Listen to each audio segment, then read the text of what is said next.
Welcome to episode 24 of the TM3Impact podcast. My guest that was interviewed on the show today is Mark Maginot. Mark is a president of Fertilizing Technician Inc. and a serial entrepreneur. On today's episode, Mark is going to talk to you about getting more out of your weekends. Imagine if you had more time on the weekends. One of Mark's companies actually sells a robotic lawnmower. Imagine that. Imagine a lawnmower that just goes out and mows your lawn and you get to go and do whatever you want to do. You don't even have to worry about it.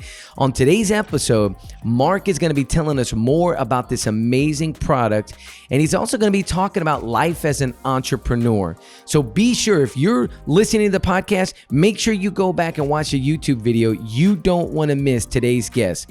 And without further ado, let's learn more from Mark Maginot.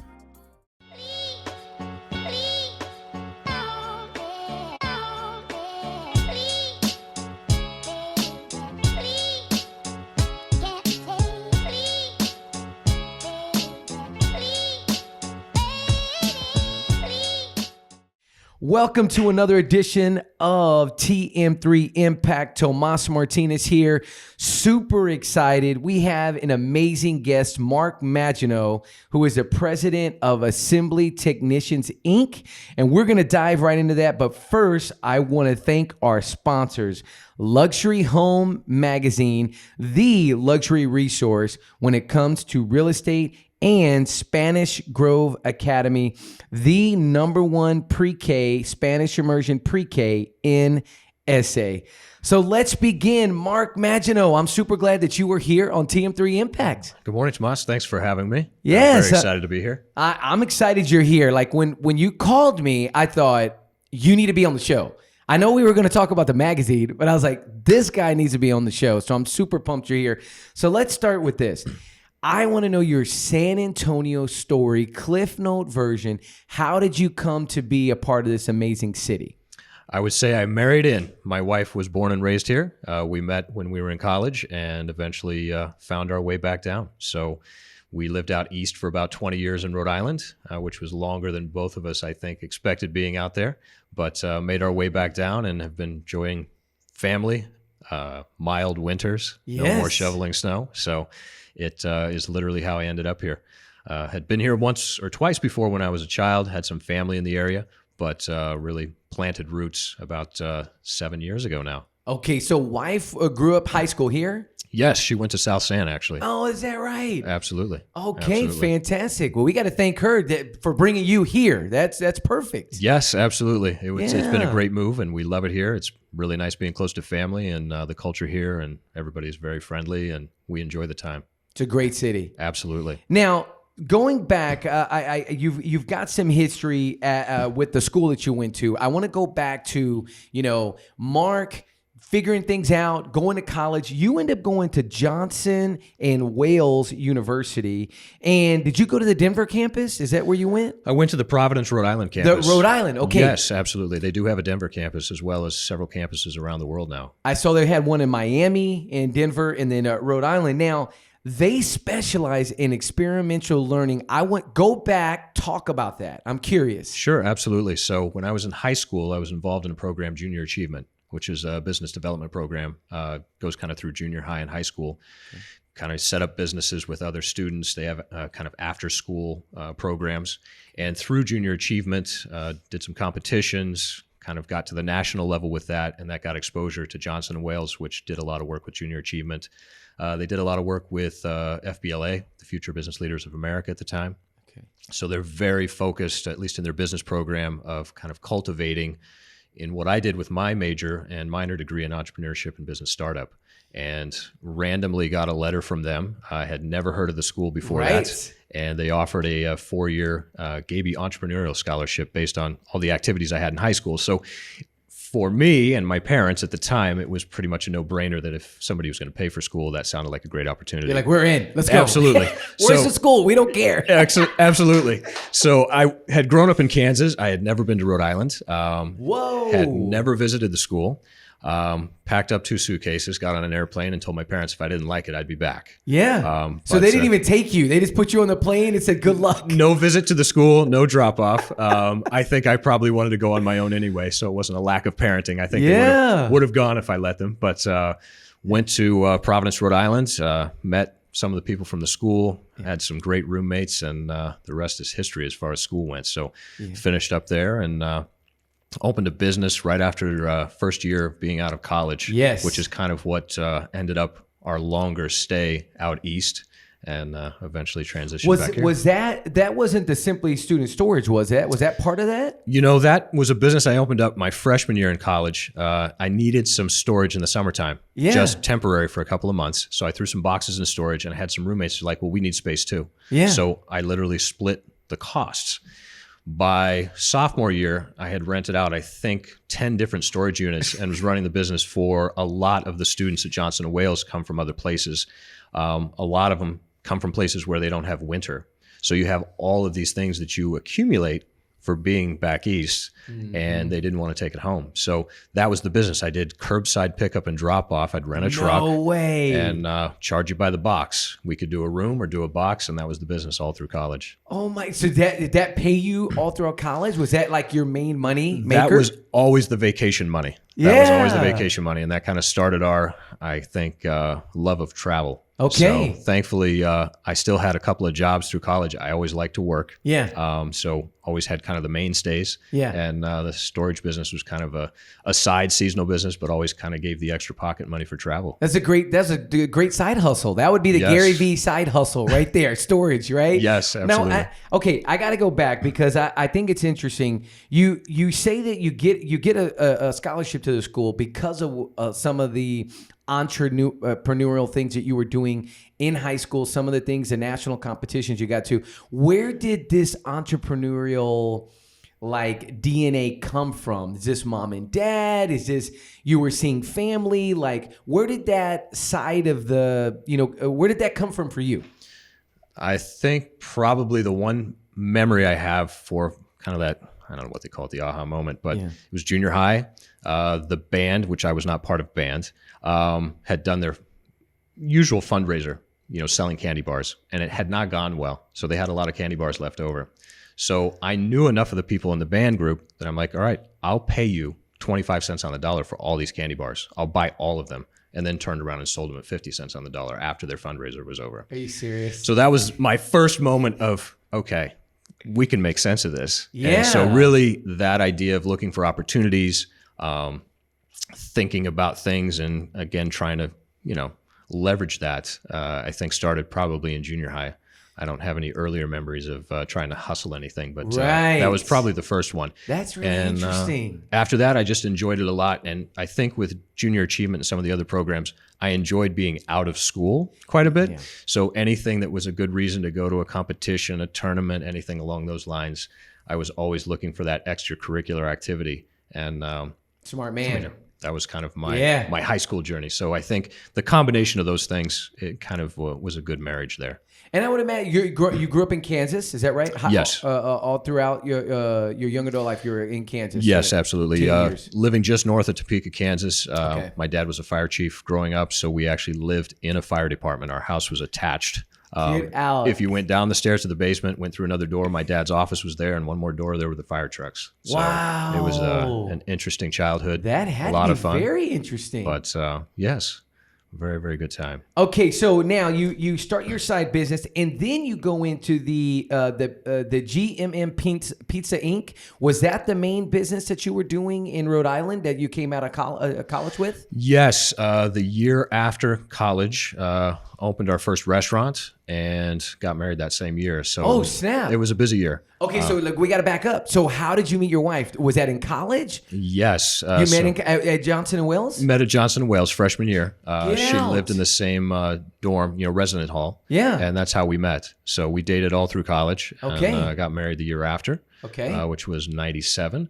And opened a business that year. And we're in the restaurant business for quite a few years. So we had our first location on the east side of Providence by Brown University, if you're familiar with that school in that area. And then we moved that location to Federal Hill, which if you've ever been to Providence, I would recommend stopping at Federal Hill. It's their Little Italy. I think nationally one of the stronger Little Italys that's still intact, but we had our Italian restaurant there. We were in Di Pasquale Plaza, had about 100 seats outside. So during the season, we would triple our capacity, and there was a fountain there with a few other restaurants. We'd have music on the weekends, but just a really fun time for years that we had. Full Italian restaurant. That's what y'all focused on. Full Italian restaurant. For a couple of years, one of the things we specialized in was a very thin crust wood-grilled pizza. So it's very thin, very crispy. It's actually cooked on a grill. We started actually producing the pizza shells themselves, already grilled, frozen. We're distributing those around the Northeast wholesale for a few years. So that was partially under the umbrella of GMM Pizza Inc. We did frozen pizza shells for a while. Interesting. Interesting business. Did that take off? Was that able to take off? Yes, that was a great business for several years. Okay. We definitely enjoyed going around, and we would do demonstrations and cook for people. Yeah. So can't go wrong with food. No, never. So I'm imagining you're a young, and this is why I love doing podcasts with people, right? And hearing their story. So I'm imagining you get married, you get out of college, and you open a restaurant just right away. Did your wife have any experience with that? Did you have any experience with a restaurant? So I had limited experience from several years of working in a restaurant when I was in college. Okay. Knew I wanted to go into business. My wife did not actually actively work in the restaurant. She kind of chased her own dreams through work that she was doing. Okay. I think opening a restaurant the first year you get married, she was a very patient wife, and she deserves a medal. several. What's her name? Several. Jennifer. Jennifer, you need a medal. Okay, we need to get you a medal. Absolutely. So yeah, it was an intense first couple of years. I would imagine there's a lot of work to be put in the restaurant business. Now, did you start it from scratch or buy one?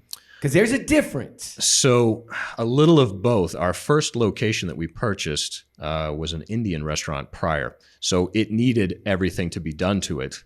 It had been a restaurant prior to that. So I could say that at least the plumbing was there. Right. But we redid everything on the inside and, required some new equipment, those kind of things to switch it from being an Indian restaurant to being an Italian restaurant. Okay. So it's quite a bit of work on the front end there. But, it was exciting at the time. Hey, absolutely. I'm sure you're like, this is going to be the best restaurant ever. Like you go into it with this entrepreneurial mindset Absolutely. that you've had since middle school, flipping the candy bars, right? Absolutely. And you come to this and go, hey, we're going to make money doing Italian food. Like this is what we're going to do. Wow. Interesting. Now obviously you're not a chef. You're not a trained chef. So you're seeing this more from dollars and cents, hiring the right people. Like looking back on that, you did that for 14 years. How many different restaurants did you have at that time, during that time? We just did the 2 restaurants in the wholesale business. Okay. And when we first started, we were my business partner and I would rotate who was waiting tables, who was cooking. So it was a back and forth, and then we were able to, add a little staff. By the second restaurant, we had full team available, people cooking, people waiting tables, bartenders, that kind of thing. So it was a very small footprint when we first started. Yeah. And you do a little bit and of you just kind of everything. do it. And okay. So here's the thing that I think would be really cool, because again, with TM3Impact, I think there is people think of entrepreneurship and there's almost like this, this fascination with it. There's this like, you're traveling, you have all the nice new things because you're an entrepreneur. You think back on those days and you remembering how hard you worked, right, to have those 2 restaurants and everything that you were putting in. What would be some advice that you would tell somebody that's getting ready to get out of college, that's had the dream of owning a restaurant, or that's having the dream of opening a business? If there was 1 or 2 things that you would say, hey, listen, like if I could tell you anything, please hear this. I think the one thing that I would say for that is definitely bull through it. Don't worry about what the side feedback might be. I mean, it's certainly great to have some respected people that you go to for opinions, but don't always listen to the outside traffic that might be coming at you. That's huge advice. I would say that was probably, and looking back, just keep going. Keep going. Because there'll definitely be times, especially in the restaurant business. At that time, I remember the things that people shared with me were 9 out of 10 failed in the first year. And so you look at that and you say, okay, well, why did they fail? What happened? And it's a myriad of reasons. I mean, it is not for not having the right intention or not working hard or those kind of things. So there's certainly a little bit of chance involved, but persistence, keep bowling through it. And, if you have that passion to go after something, latch on, go. And go for it. Absolutely. Yeah. And then, so do you think going into that, obviously, it sounds like from what the college experience you had, there was a lot that they put you in situations to learn different facets of running a business. Was there anything that you were not prepared for? I think the one thing I look back at and say preparation-wise is just the amount of time being in business for yourself, especially the first time, where you've had to kind of borrow, scrape together, put together, and you're doing all aspects of the business yourself. You definitely have to ignore the fact that it can be all consuming. From a time aspect, and have some very patient and loving family around you that'll tolerate that. Because that makes a big difference. I think having family and people to support you at the core made the rest of it possible. I mean, that's definitely a big factor if you have that in place as a support system. Yeah, I think back to starting when my wife and I started Luxury Home Magazine. I was kind of like starting it, and she had to work another job just to make sure that we kept the lights on and made everything work. And I remember those first few years, it felt like a 24-hour a day operation. I'm delivering the magazine. I'm sending the invoices. I'm selling the magazine, and I'm going out and making sure the magazines are still out there and meeting with people. It was a nonstop thing. And I remember one day my wife looked at me and she's like, "If you look at the phone again, we're gonna have a problem." We'd been doing it for about a year, and I was like, literally the phone was everything. Like everything that we had to do with the business was on the phone. I would admit, like during that time, obviously you probably the phone wasn't as big as it is today, back with when you had your Italian restaurants, but it's all consuming. You're absolutely right. And for entrepreneurs, listen, if you're out there, if you're thinking you're going to start the business, understand it will be all consuming. And if you think you're going to start a business, talk to the people so that they understand. If you think you're going to start a business and you're just going to kind of just hire people to do everything, that's not how it works. I would agree with that statement.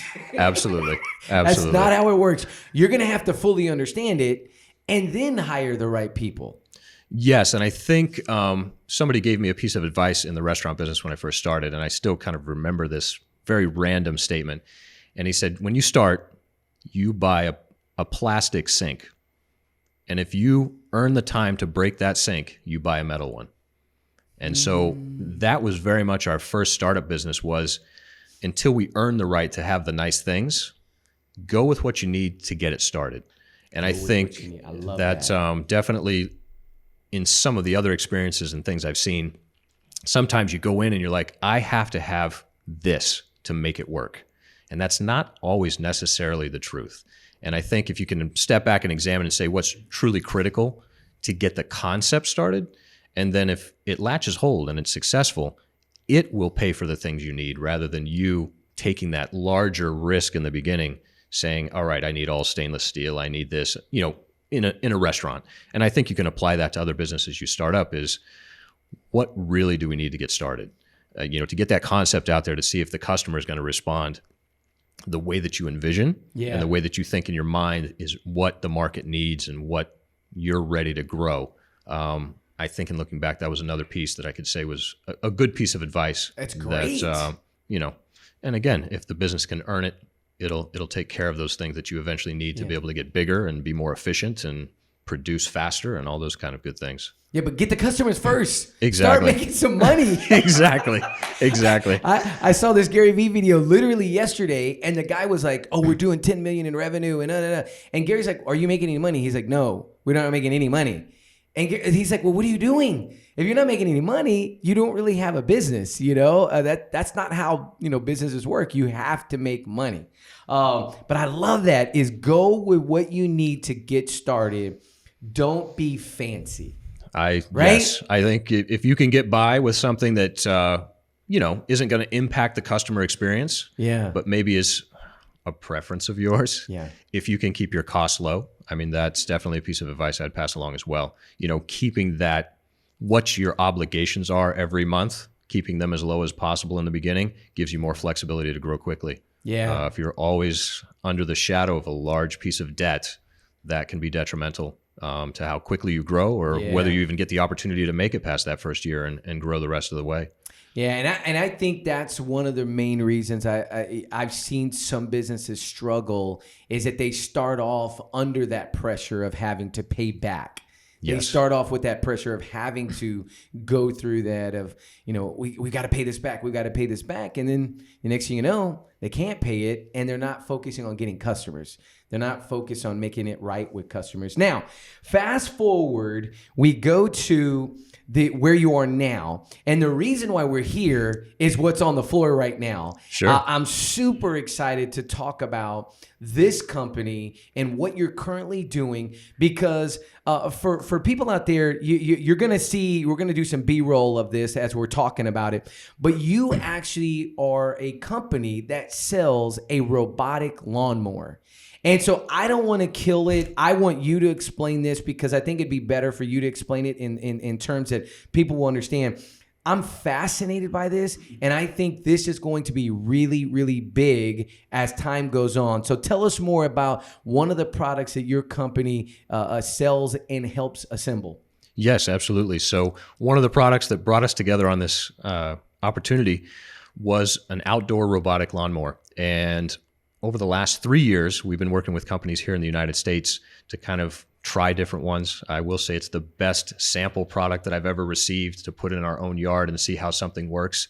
And over the last year and a half, have really refined where we want to be in the marketplace as it emerges here in the United States.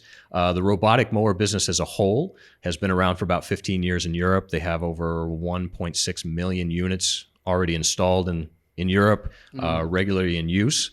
And the basic concept, especially for here in the States, is thinking along the lines of a Roomba for your yard. Now, I mentioned that once in a training session, and they politely reminded me that they were first. So really, the Roomba is like the mower. Right. The concept being you install it in your yard. The unit goes out and maintains your primary landscaping needs, which is cutting the grass. And it does that quietly, efficiently. It's all electric. Charges itself as it needs to charge. Again, very similar to an indoor Roomba vacuum where it goes around, does the work, goes back, docks up. And you can program it, set it for what you need it to do. It can actually function overnight because the decibel levels are so quiet. It's electric. Yeah. And literally your yard basically looks like it never needs to be mowed. The concept is not to wait till the grass is tall and go out and knock it all down. That actually kind of harms the grass. And interestingly enough, the more we've been involved with this product, I've learned a lot about landscaping that I had never known. And so there's a lot of concepts there that will save you money over time, improve the health of your grass. It reduces water usage, the need for fertilizers. It doesn't kick up allergens, which for me has been a big piece. I really didn't have too much for allergies till I moved to Texas. Yeah, Texas does it to you. Yes, it does. Yes, it does. So the actual mower itself doesn't have that pull of almost what I call like a vacuum effect that a gas-powered lawnmower would. So it's not sucking up all of the things in the yard and spitting it out a discharge side. So there's never a cloud of anything coming off of this. It literally drives around and quietly just clips just the top, about 1/8 inch of the grass blades right off the top, right, which then fall right back into the yard. It self-mulches, so you get your nitrogen back. And again, doesn't kick up any rocks, dust. It's not the type of blades on the unit that would damage anything like a tennis ball or sticks, things that you think of debris that you always have to be very conscious of in a yard when you're mowing. It's not that type of concept. So it's very interesting, some of the side benefits of it that come from just not only having a well-appointed yard, but reducing your allergens, water usage, chemicals in your yard, those kind of things that just kind of go by the wayside after using it for a while. And you said that it even helps for you not having to fertilize as much as what you'd had to before. Have you stopped fertilizing because of this? Correct. We actually don't fertilize anymore in our yard, and we also don't treat for winter weeds, which is a big thing here in Texas. Yeah. In the wintertime, even though the grass partially goes dormant and grows at a slower pace, you have the winter weeds that pop up, the dandelions, those kind of things. Because the mower goes out and maintains on a regular basis, the winter weeds don't get a chance to grab hold. And from a fertilizing standpoint, because the clippings are going right back into the yard, that's a great benefit. As well, a lot of times, especially when it rains and you don't get to mowing, or you had a busy weekend and the landscape company didn't come by, or you didn't get out to take care of the yard and the grass gets a little tall. When you go out there and basically scalp it and you're taking off the top 1/3 of that grass blade, the underneath side of it is now distressed. And that's where you end up needing to water it more. You need to come in and fertilize it because it's always in a constant state of stress.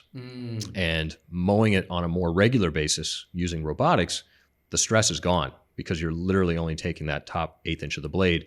And really the grass kind of begins to look like carpet, which is an interesting concept to say, but until you've run it for a few weeks and then you get to see that change, it definitely gets rid of any of the kind of yellowing paths you see sometimes when you mow the yard. The directions that the blade, cut the grass, and now the grass is growing that direction, because it's been tampered down. The equipment's light, just kind of travels around. It does randomized patterns. So it just kind of starts to look like carpet.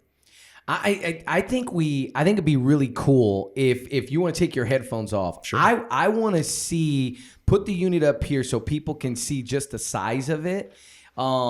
Because this unit, I had this idea of this thing actually being really, really massive. You can throw your headphones back on. But I think this is really, really interesting. When you look at it, you walked in with this in your hand. Yes, absolutely. It's very lightweight. It's very lightweight, and this is it. So you can imagine, or for the people that have a Roomba, this thing, it docks outside. Does it stay outside? It does. So weather, freezing, temperatures do not affect it.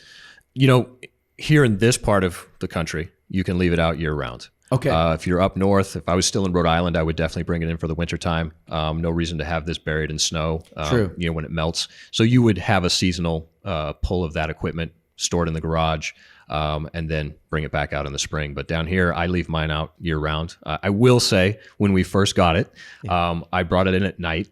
My family made fun of me a little bit, and I said, well, our dogs don't spend the night outside, do they? So it was kind of my pet. And, the first time I left it outside was by accident. It was, I think, the 3rd week we had it running in the front yard. And I run into my neighbor. It was just a couple of days after that. He's like, I thought somebody was in your front yard at 5 a.m. So I went over to check. He's like, and then suddenly these headlights are shining on me. Well, it was the mower, and it's super quiet, and I'd forgotten that I left it outside. And so kind of surprised the neighbor with the mower driving around in the morning. Right. Yes, absolutely. So I look at this unit and I see the future, right? Like, this is the future. So now I'm gonna play, obviously I'm gonna play kind of the other side of the coin, right? Like, how does this affect? Because I have a landscaper. Sure. He comes and I just have literally one strip of grass. Everything else has kind of zero-scaped, right? Sure. And so how does this affect someone that has a landscaper that comes in that's mowing your yard? Obviously, they do some, people have landscapers that do other things, right? But how does this affect that in terms of people with big yards that are maybe having landscapers that are cutting? So let's talk impact of the landscaper. Let's start there. I think from a landscaping position, as far as a company, these things are going to be incredible once you try them out. If this becomes the primary way that we take care of a yard, you can focus your resources and energy on improving landscape opportunities for that homeowner that maybe you weren't addressing before because the homeowner had a set budget. So let's say your customer says, okay, I have X amount of dollars to spend a month. And you say, okay, you've got 3/4 of an acre. That's going to get you grass cut. I'm going to do edging. Maybe I'll do your hedges every so often for that price. Right. And that leaves the homeowner to kind of either do some of their own work, which they didn't want to do in the first place, or let some things go. And so something like this, allows the primary kind of larger portion of it to happen. From a landscaper standpoint, if you're charging your customer to go and cut the yard, this unit actually mows in the rain. So that's an important statement for a landscape company owner. They know exactly what I'm talking about. When it rains for a period of days, your trucks are all parked, you can't get to the lawns. That's all revenue that's not being generated. Yeah. And you'll never get it back, because when you go out, you don't get to mow twice, once on Friday and once on Monday. That's gone. Yeah. So a unit like this provides consistent output year round in a place like San Antonio, whether it's rain or shine, because this mows in the rain. It goes out, does the work, and you can focus for your customer on some services that are probably a little more deserving of your talent, because pushing a mower or riding a mower really doesn't bring out the best of what you have to offer to your customer. Right. And providing additional landscape care services for them improves their property values, gets more for their money. You have now the ability that you don't even need to send out a large truck and trailer to provide services for your customer. Right. Because you don't need the riding mower anymore. Right. If you go to battery equipment, literally you can put battery equipment in a small SUV or even smaller profile vehicles. So your opportunity to go out and service more customers than you're reaching now for less cost. Because the mowing is more time consuming for a lot of the landscapers. Absolutely. Yeah. And you're bringing a truck with a trailer just to get the riding mower off. Yeah. And you're putting it in that yard for a fraction of a period of time that would be necessary. You're spending more time sometimes getting to the location than you're actually spending providing that work product at the location. So from an efficiency standpoint, you put a fleet of these to work as a landscaping company, it's a phenomenal opportunity to increase how many customers you can handle with your existing resources. Yeah. You change your cost models. You don't need to put the trucks with the trailers out for all locations. And you'll certainly still have customers where you need to manually mow. Right. There are places now that this technology hasn't reached based on grades of yards. If you have areas that flood constantly, those kind of things that are going to need a human hand. Right. But for the primary focus and the health of the yard and the things that need to be maintained, you're providing your customer, in my opinion, a superior experience, and really have an opportunity to grow your business in a direction that maybe you really hadn't thought of before because of limitations on the amount of equipment that you can have.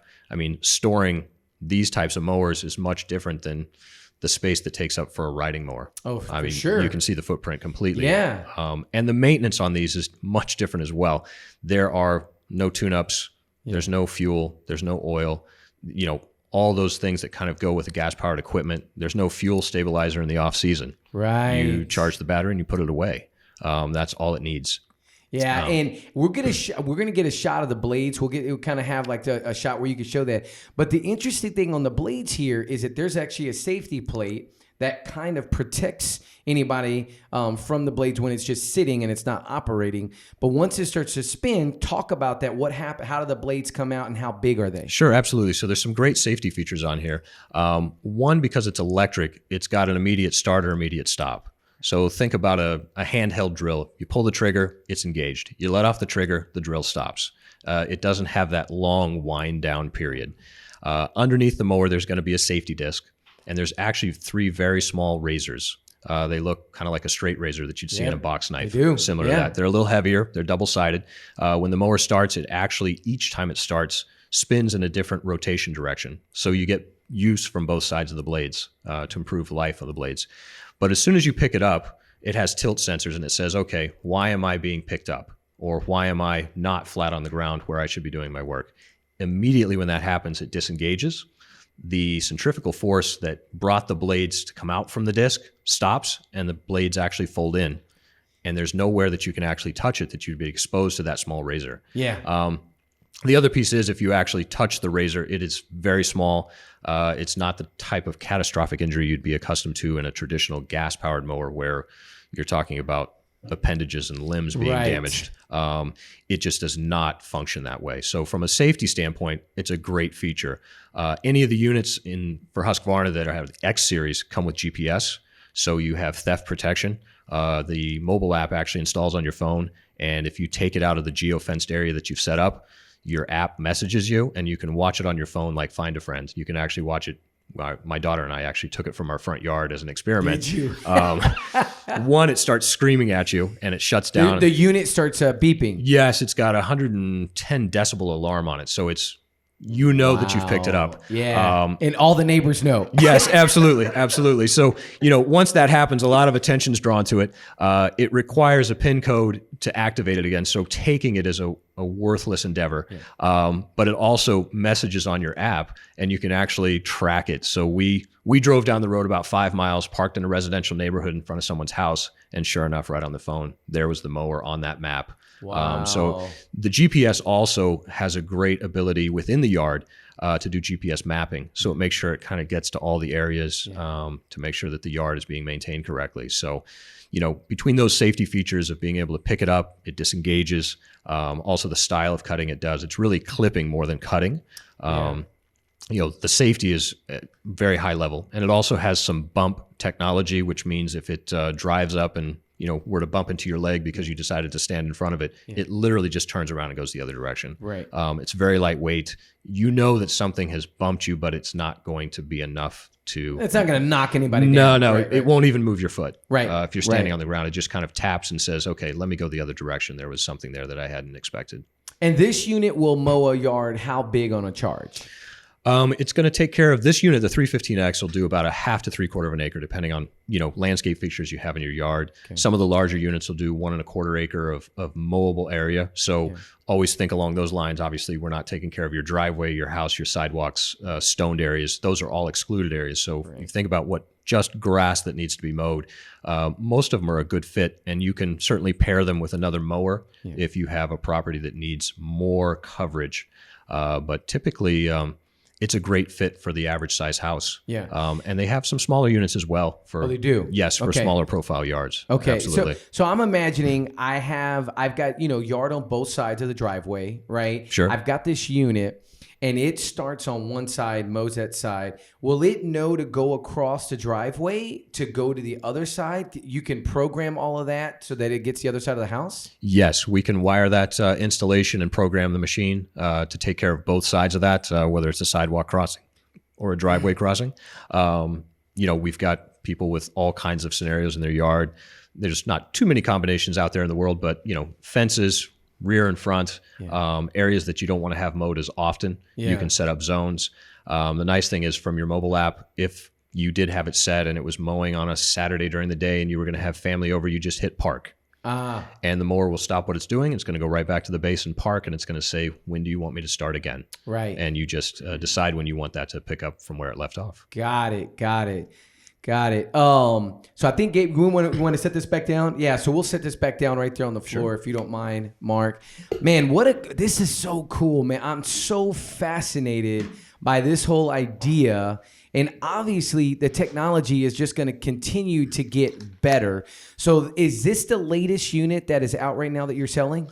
Yes. So this technology is definitely the latest that's available. They have another unit that's coming out probably here in about 3 months. Okay. It's a 435X, and it actually has a joint in the body and all-wheel drive, and it's designed to handle slopes up to 70%, which you would not handle with a riding mower. With anything. Or a push mower very, very easily. I think you'd have to put it on a cable and lower it up and down the hill. 70%? 70% grade, the 435X. So when I think 70 degrees, I'm thinking along the side of a highway, basically. That's what I'm thinking. I'm literally thinking they could have these units parked underneath little underpasses and they just pop out and they mow. Absolutely. So, and we've definitely encountered some properties where they have areas that have that type of slope. Right. These standard units will handle anything from 25 up to 45 degree grades. So that will do up to 45. The 400 series will. 400. Okay. This one will be right around 25 degree grade. But still, 25 is ridiculous. Yes. Yeah. If you're pushing a mower up that grade, you'll be very happy to have a robot doing it for you. That's a lot of work. Call Mark today.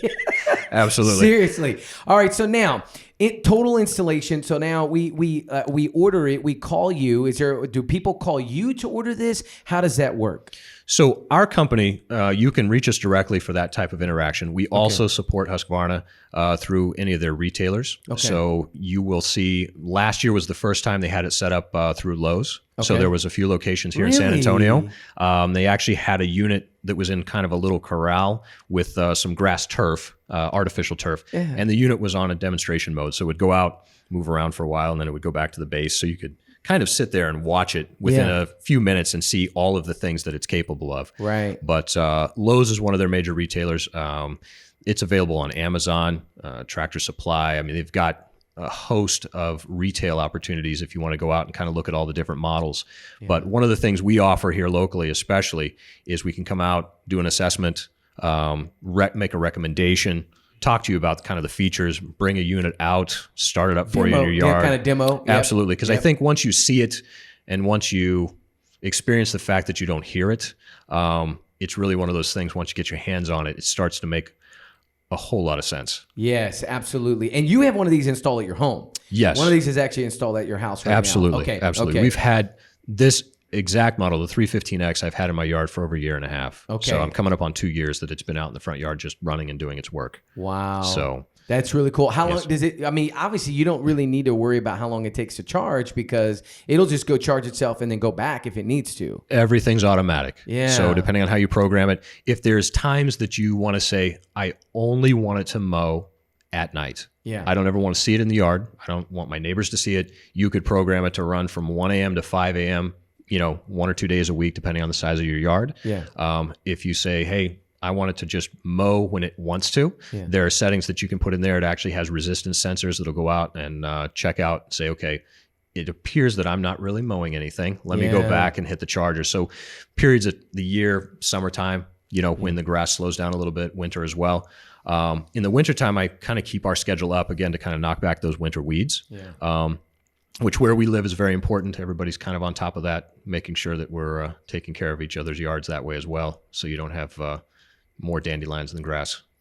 Well, I'm so excited that you brought this. And when we were talking on the phone, my first thought, I told Gabe, I go, I have to see the unit and I have to talk to you about it. So let's say I get the assessment and I'm like, I'm ready to order. What is the installation process like in programming a piece of machine like this? Sure, absolutely. So if we've come out, or we can oftentimes just do an aerial view now and get a really good idea of what's going on in the yard. So once you've decided, the mower, we come out with that product, we plug it in, we set it up, we'll program it for you, we'll get the app on your phone and walk you through that pretty much once it's set up. So the installation only takes a few hours, depending on the size of the yard. Obviously, if you've got a lot of yard that needs to be handled, we might be there closer for the day, but typically a day or less. Okay. When we're done, it starts doing its work. That is pretty much how easy it is once we get it set up, programmed correctly. And from your mobile device, you'll be able to make decisions on when you want it to mow, when you don't want it to. And it's literally open up the app, look at the calendar. You can use your thumb to drag and drop back and forth on a slider to say, Monday, don't mow at 10 a.m. anymore. And you slide it down and you say start at 4. And then you can replicate that schedule if you want. You can actually see a map of your property and see where the mower's been as it starts to learn its way around. That's cool. And so I think from a user standpoint, once it's in, the idea and concept here is that you actually kind of forget that it's even doing what it's doing. Yeah. You just see the results. You see the results. And literally every time you come home, the yard just always looks mowed. Yeah. There will never be a point where the yard begins to look overgrown. Because if you've scheduled it and it's going out and doing the work, it's always keeping up with it. And that's really the concept. The concept is don't let the yard get overgrown. Again, not to cause the stress to it, but also just it will always look like somebody's just been there taking care of the yard for you. So I already have one. I'm thinking of a homeowner, right? And they're already sitting. And I know what your question you want me to ask. You want me to ask, what about if there's a fence? How does it get on the other side of the fence if there's like a gate? How does it know to go over there? And do you have to actually physically take it beyond open the gate, set it, and then set it down so that it knows, hey, we got to mow the backyard as opposed to mowing the front? Or do people get 2 units in that regard? Absolutely. So that's going to be preference based. We definitely have customers who will do a front yard, backyard mower, especially if they have a unit in mind based on size. We also have customers that have put gates in for the mower. Explain that. So that's crazy. So you can actually put a gate flap door there, and when the mower approaches, the mower can go under. Great piece of technology with this mower, and it's actually very specific to this brand, is how it handles what we call narrow passageways. So you can actually come in and create a passageway around 24 inches that this mower will actually drive through. There is a video that they did an installation, and they actually cross part of a yard that goes over a little wooden bridge into another section because there's a little stream underneath, and the mower goes over the little wooden bridge and goes into the other part of the yard. And it looks really sharp, but it could really only be accomplished with this product because of the narrow passage handling. And that's one way we accomplish getting from a front to back. If a homeowner would like to move a mower, let's say they want to buy a mower, but they only, want to buy one, but they really need a larger mower. Let's say they want to go with a smaller one and are okay with moving it from front to back. We can certainly create an installation for you where you keep a mower in a primary location, whether that's the front yard or backyard.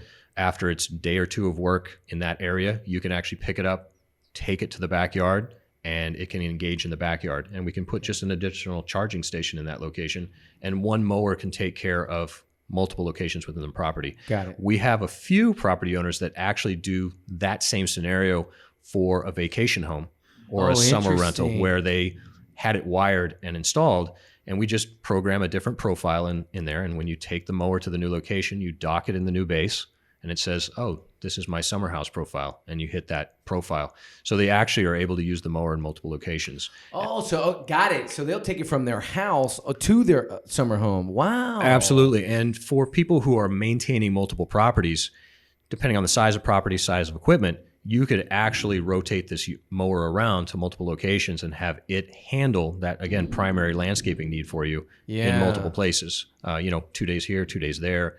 If that type of footprint and format works for you, you can absolutely put the mower to work in multiple locations. So commercial application, obviously that we're talking more home residential, but the commercial application for this has to be through the roof. I would imagine there's a lot of companies, specifically in San Antonio. You may not be able to say a name, but are there companies in San Antonio that have already started to use this technology? Yes, absolutely. And I think one of our more exciting places we've gone was a solar farm here in San Antonio. And they have a few solar farms here that use, panel technology for producing electricity.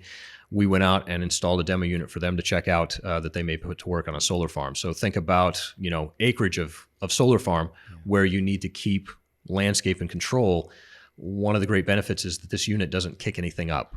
So there's no flying rocks, pebbles, debris, and that's very important when you have solar panels. Those are pretty expensive. Absolutely. And creating that underlayment of, again, kind of that carpet of grass actually creates a cooling effect, which gives them more efficiency for solar production. We're working with a group now that is here in San Antonio that has restricted access on their property because they're in technology and they do some things for the government. And they're very interested in this because they don't need to have people on the grounds as often. Accessing their areas that they consider restricted. Meanwhile, they're able to maintain their corporate campus at the level that they'd like to have done.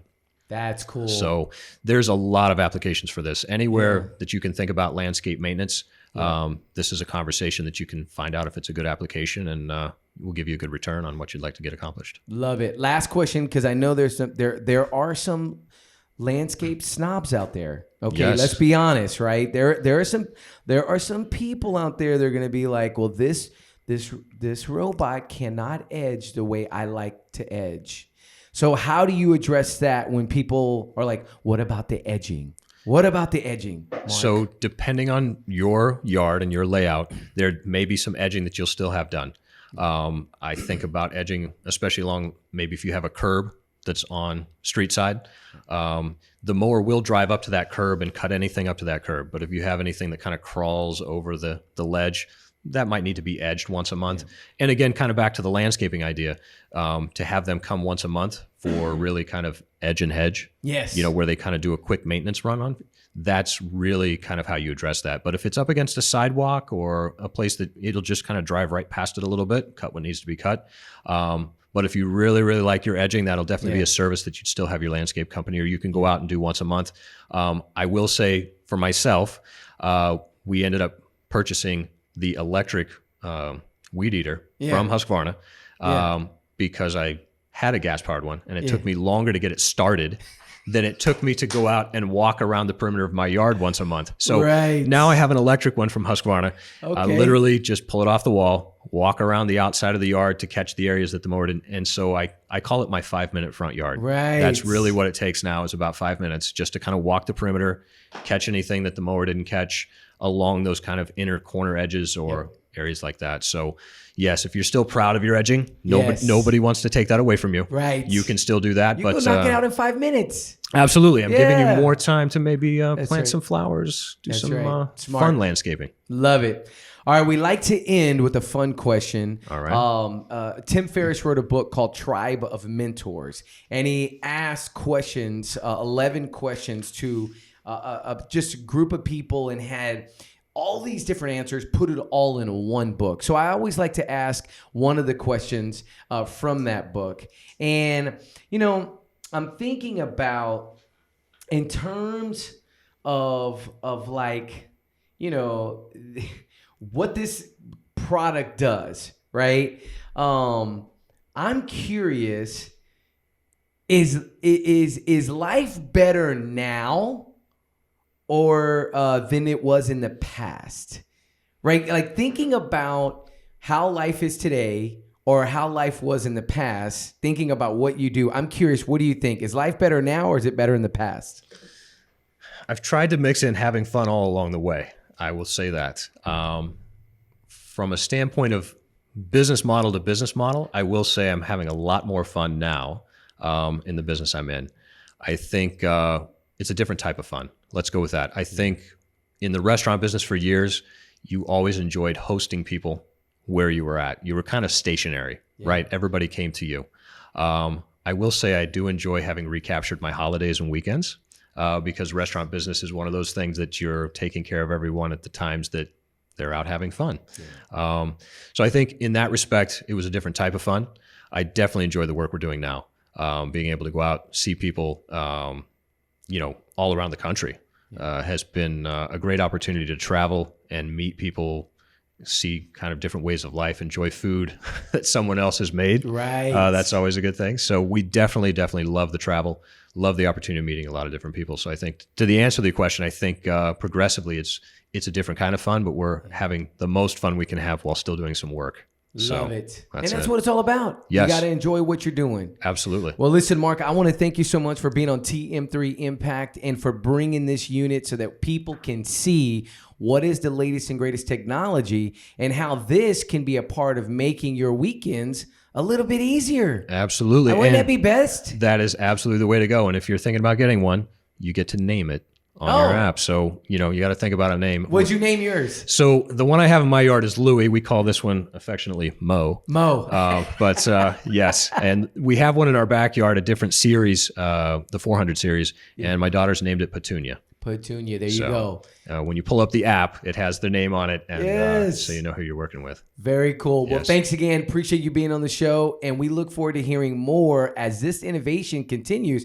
Obviously, there's some other things that you're doing, and there are going to be some other innovations that are be coming to San Antonio, and we're glad you're in this city. And thank goodness your wife brought you back. Absolutely. Absolutely. Yes. So thanks again, Mark. Appreciate you. Thank you very much.